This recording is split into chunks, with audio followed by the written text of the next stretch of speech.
Hello everyone, we're here in Albania with Wim today. Wim is a 4-time Ironman. Wim, tell us who you are. Yes, thank you for inviting me. My name is Wim Verstraat. It's a Flemish name, so I'm from Belgium. I worked in Belgium, I had my own company, finance, insurance, working 7 days a week, a lot of stress. And then I decided that it was enough. So I sold everything in Belgium, moved to Spain, I think 12, 13 years ago, and started there a bed and breakfast and tried to change my life. It didn't work out on that moment, but it changed my life after a few years. When I was young, I did a lot of sports, but when I was 35, I was diagnosed with autoimmune disease, sarcoidosis. Had to take a lot of medication and I gained a lot of weight, and I let myself go. So I was smoking, drinking, obese for I think almost 10 years, more than 10 years. When you say obese, how big were you? How many kilos? I'm 172 and my weight was 92 kilos. Okay, so you were unhealthy for many years and you were battling with your autoimmune disease. What made you change? I don't know. For one reason, I wanted to start running again from zero. Just like I couldn't run 500 meters. So I had to start, there is a program, Start to Run, called, and then you start to run from zero to try to run 5 kilometers. And I joined that, and over the time of I think 3 or 4 months I could run 5k very slowly, and then I waited maybe a few years to go further. Started running again in Spain, then I moved to Spain, and I did a half marathon I think 5 years ago in Spain, in Malaga. I finished, not special, but I finished. And the week after there was a short triathlon in the place I live, Torre del Mar. And I just said to myself, I try it, because I did one when I was 18 years old, a quad triathlon. And I did some swimming, some cycling. I went in the sea, swimming. I thought I could swim, but it's different in sea than in swimming pool. Yeah. So I suffered a lot in the swimming, but I got out.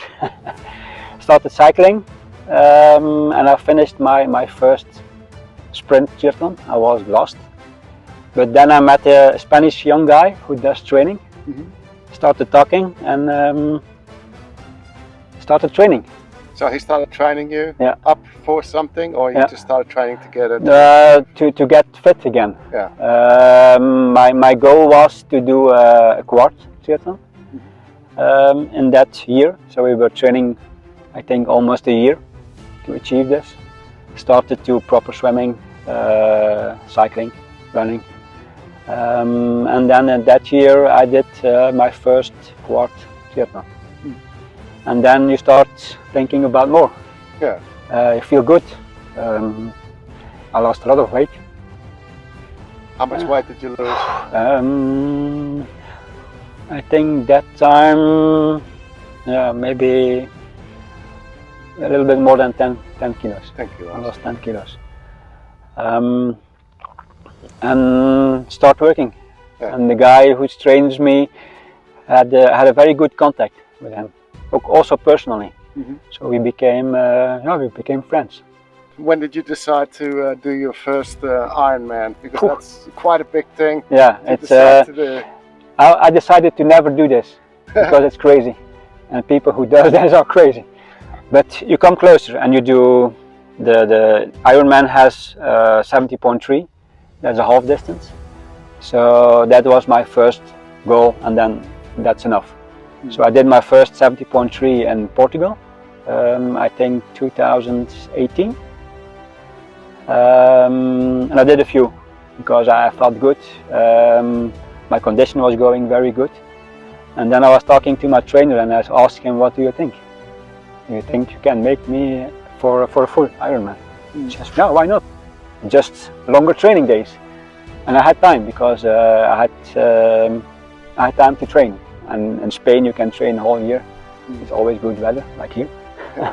So it's paradise for training. Okay. And we started working to the full Ironman. Yeah. So I did my first, I think end of 2018 in Malaysia. It's a very hard one because of temperature, very hot and humid. So that was your first That was my first Ironman, and I finished. Oh, nice. And then, yeah, you're gone. Yeah. So 2018, how long was that after you decided to change? Was that 1 year, 2 years? I think the really change in my mind was 2 years before. 2 years before. Yeah. So within a period of 2 years, you changed your way of thinking, your whole lifestyle, and you started training, and you just finished an Ironman just like that. Yeah. Well, it's a lot of training. Changed my eating, stopped smoking, stopped drinking alcohol. Very important for injuries. Yeah. And the proper training, and not train 1 week much training and then the next week nothing. You have to continue every week. Be consistent. Yeah, very consistent. Yeah. And then I had a program for my age that you train 6 days, 1 day rest, 2 intense training weeks, and then 1 a little bit less. Yeah. So your body needs to adapt to the training, and then makes your body ready for racing. Yeah. So you yourself, you never thought that you could do anything No. like this? Never. Never. You had no confidence in yourself, but all of a sudden No. somebody had confidence in Yep, you, yep. you believed it, and you pushed through, you changed your mind, Yep. your mindset, and you did your first Ironman. And then when was the second? Very short after, because normally you have to recover a few months after one, but I recovered very soon because I was training very low intensity, and also my races are not for winning, just for finishing. So I never go over my limit. So I recovered very fast, and 2019 was really for me special. And then you did 2 more? No, 2019 I decided to I qualified for the World Championships, half distance in South Africa. Was great experience, just surrounded by the top professional athletes and the top amateur athletes. And I'm not a top athlete, by far not, but I was there, I qualified, so I enjoyed it a lot. And I did 4 full triathlons that year, so 3 Ironman, and I did Challenge Roth. That's the biggest Ironman in the world. There are, I think, 5,000 or 6,000 participants, more than 200,000 spectators in Germany. It's incredible experience. You have to climb a mountain where you have the people go open and you go like into the France. That sounds awesome. Goosebumps all over. To me, that's just amazing, the changes that you made. But tell me a little bit about your autoimmune disease, and how do you think you been handling that without medicine? Because you told me you're not on any medicine anymore. Tell me a bit about all that, how food and just a healthy lifestyle has kept all that down and helped you overall. Well, the autoimmune disease causes infections all over your body. Lungs, eyes, heart, muscles, joints, skin, whatever. So when they discovered it, I had it on my lungs. So my lungs were infected, and I only had 30% lung capacity at that moment. So I had to take medication to recover and to build up again. So now I'm normal, 100% lung capacity. But it took me 1 year to take it's cortisone. So I gained 15 kilos in that 1 year because I had to stop doing everything. I couldn't go up the stairs. So, and after that I just did nothing. I just thought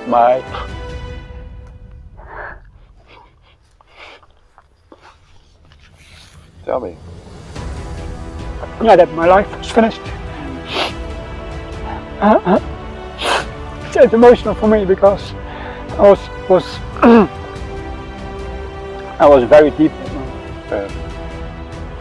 And then I was reading an article about a Dutch guy who made a test with people with sarcoidosis, and he found that training helps improve the disease. So if you do nothing, you're not going to improve. It's that simple. And he found that people who train every day 1 hour just almost stop the disease. Yeah. So at that moment, that was also a part of the moment I thought I have to do something, and started training. Also, if you have a lot of infections, you have to be careful what you eat. So alcohol is the worst thing you have for infections, sugar. And looking about foods that have a lot of antioxidants, so a lot of red fruits, to stop the infections. Yeah. And that helped me a lot, especially the alcohol, I think. Yeah. So what are some of the things you eat now? Then what do you look for when you eat? Just simple food, no processed food, vegetables, fruit, yeah. And that's it. All the good stuff. Yeah, just normal food, but prepare your own vegetables. I'm even now growing my own vegetables. Yeah. So. And do you think you'll ever go back to the way you were? Is there any chance that you'll ever say, stuff this, I've had enough of all this healthy stuff and running and swimming? No, never. Yeah. It's difficult now because 2020 there were no races, so my motivation was really down. I was lucky that I could do one race in Norway. That's extreme triathlon. It was a very good experience because we were only 25 participants, and there were only, I think, 19 people reached the finish. It was a very hard race, so you have to swim in the fjords in the water temperature of 12, 13 degrees. Then you have to cycle to just from the swimming you have to climb almost steeply, all hairpin. Yeah. And then you have to run the beach over rocks and finish, and that was for me mentally very important because all my races were cancelled. I had a goal for Ironman to go to Hawaii. Hawaii is the world championship for Ironman, but I'm not good enough to qualify on a normal way. You have to be top 5. But you can get a wild card from Ironman if you do 12 races. So my goal was to do 12 races as fast as possible. So I wanted to do 4 races a year. So I had already had 4, and I needed 3 years more, and then I could go. But then changed the world. Yeah. So that makes me sad and angry because changed my life. Yes. And that's why I'm now in Albania. Okay. To maybe start up something new. Yeah. Here. Well, that sounds good. If somebody out there is watching and they feel their life is at an end and nothing's worth it anymore and they're obese and unhealthy, what would you like to say to them? What is the one thing you think you can say to make them change something? That's only one thing you have to do is just start. Just start. Just start doing it. And commit. And commit. Yeah. That's very important. Commitment. Just it's not going to change in 1 month, even not in 6 months. You have to commit. Yeah. It's change your lifestyle. Yeah. It's not just for 1 week or you can. I know people who changed for just 1 year and then say, but you have to change your lifestyle, and then you can. Now I do also trail running. I go running in the mountains. I can go for 10 hours, and if I decide today is a good day to do some running, I go running. Do you feel like you're enjoying your life better now, or back then when you were partying, smoking, and everything else? No. It was a fake life. Yeah. It was just running away from reality, especially the alcohol. And now I'm enjoying. I feel life. Yeah. It's such a big difference. Yeah. Tell me a bit more about commit. What does commit mean to you? Yeah, continuous. For me, it was following my training plan. So the guy who trains me gives me a weekly plan, exercises, and I'm very committed. If he says you have to run 30 minutes, I run 30 minutes.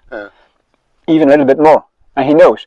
So he gives me less because he knows I do more. So, and he had to calm me down, because he said you are not 25 anymore, so you have to let your body recover. And that was his most important task at the end of when I reached for the Ironman. To temper my training, because I wanted to do more, because I was feeling good. So once you committed, was there any moment where you could have gone back, where you could have said, "No, this is it. It's too hard," or did you just really commit and that was it, and it was all uphill? Yeah, I'm not a quitter. Yeah. So I never quit. So you're very strong mentally. Yeah. It changed a lot with Ironman, but it even changed more with the trail running. Because then you're alone. Ironman is especially Ironman is a big event. What I like, because I like talking to people. I've met people around the world from everywhere just by Ironman, and we have still contact. But trail running in the mountains is just you and nature, and then you have to be very strong mentally. Yeah. I understand that when you're mentally tough, it's like you commit and you don't need to battle with anything because you committed. But then there are other people out there who are not mentally strong. There's a lot of people out there who just aren't mentally strong. And what do you think they can do? Like, do they put something on the line? Like, personally, I think when people commit and they're not mentally strong, they have to have something else that they're putting on the line, whether it's they're letting a lot of other people down, for example, like go out, commit and say to 100 people, I'm going to do this. This is what I'm going to do. And you let them down. You see what I'm saying? Yeah. So there's something on the line, or there's money. So let's say you're putting a lot of money in. If I don't finish this, I'm losing all that money. I think it's more important to have someone coaching you. Yeah. And helping you. Somebody with experience about he needs experience about training, but also to talk to you. And that's what I found with the guy. Yeah. And that's I think it's important, because if you do it by yourself, especially these long endurance training, it's very important that you need someone who knows how the body works. And how you need to recover and talk to you on a personal level, and talk to you about the things you might experience mentally. That for me, that was the main thing that helped me. Yeah. So where do you see yourself going in the future? That's a tough question. Yeah. It depends on what's happening in the world. Yeah. Because I'm not feeling happy with what's happening now. So, and it's gonna decide what my future will be. Right. If it will be in Spain or Europe or maybe Albania. And for my training, for the moment, I stopped training for racing. I do a lot of cycling and running, and so I try to keep my level of condition good. And I hope next year to start doing races again. Yeah. I have paid for 5 races, so that's commitment. That's commitment, yeah. Yes. So I'll see. I hope to do these races and see what brings it. Yeah. All right. Thank you for all that and sharing that with everybody. Just dig deep and give me one last thing that you want to say to somebody, either about yourself or for them. Don't wait for a diagnosis to change your life. Do it before. Yeah. And anything is possible now. Yeah. Anything's possible as long as you believe in yourself. Yeah. Absolutely. you can make a change no matter how old you are, no matter what stage you're in. There's always a way to make a change. Yeah. All right, Wim, thanks for that. Thank you.